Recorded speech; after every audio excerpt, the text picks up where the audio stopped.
This year, the company section studied the 10 Commandments. These were a series of commands given to the Israelites, God's chosen people, after He brought them out of slavery in the land of Egypt. In this video, we'll focus on the first 4 commandments, which deal with our attitude towards God.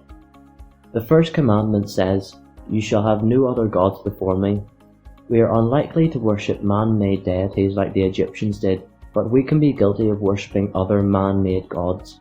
Money, status, possessions, even our family and friends can become the gods of our lives. This commandment teaches us that God alone is worthy of our worship. The second commandment begins, "You shall not make for yourself a carved image or any likeness," and forbids creating visual representations of God. No physical image can visualize God's limitless attributes, and any attempt to create one shows a lack of reverence towards His character.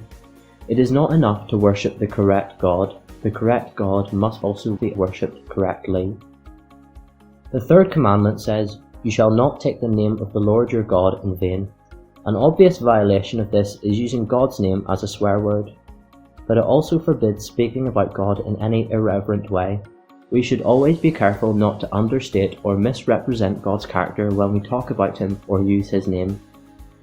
The fourth commandment begins, "Remember the Sabbath day to keep it holy." During creation, God outlined a pattern that He expects us to follow. We have 6 days to spend on our education, our jobs and our hobbies, followed by 1 day of solemn rest, during which we should remember and worship our Creator. Before thinking about the remaining commandments and our attitude towards other people, it is important to consider our relationship with God. It is only when our vertical relationship with God is correct that our horizontal relationships with other people will be correct. How is your relationship with God?